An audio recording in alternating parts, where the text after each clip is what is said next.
9:14 your time right now. Thanks so much for joining us. I mean, this morning we're tracking Hurricane Helene as it gains strength ahead of its expected landfall along Florida's Gulf Coast. This storm is already very powerful, and it's only going to become stronger as it's leaving behind damage in Mexico on its way towards the U.S. And joining us with more is Rebecca Castor in Tallahassee, Florida. Rebecca, you've had quite a busy morning. What's the latest? How are conditions right now? Good morning. So at the risk of sounding cliche here, what we've seen so far this morning in Tallahassee is really the calm before the storm. We've had light to heavy rain on and off all morning. It is very, very, very light right now. But these conditions will certainly get worse closer to tonight when Helene is getting ready to make landfall. And just considering Tallahassee, this is a city that has not had a Category 3 strength hurricane in its history. So if this is going to hit Tallahassee the way that it is expected to right now, this is going to be a game changer for this city. Talked about the impacts in Mexico. What was the damage like there?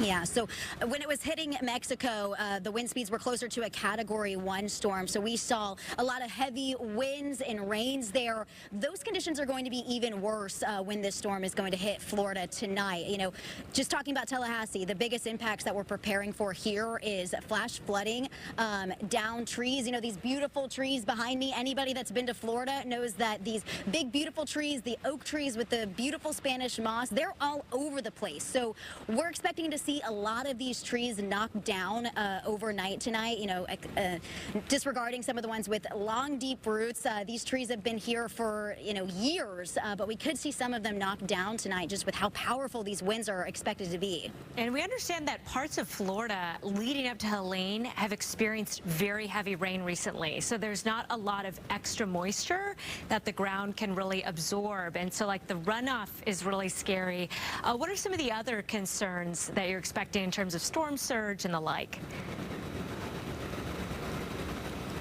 Yeah, so more inland here in Tallahassee. We're not going to be seeing storm surge as much. That's not as much as the concern. But with this rainfall, you know, we have a break in it right now. But it has been raining, you know, pretty consistently. It started last night, continued this morning on and off. It's going to really ramp up here in the next few hours. And from today through Friday, Tallahassee is expecting, you know, they could get between 6 to 8 inches of rainfall. So that's a pretty significant amount. So people are really concerned about the flash flooding prospects here with just the amount of rainfall that could fall. Rebecca Castor, live in Tallahassee, Florida. You've done a wonderful job this morning. Thank you so much, and please stay safe out there today, Rebecca.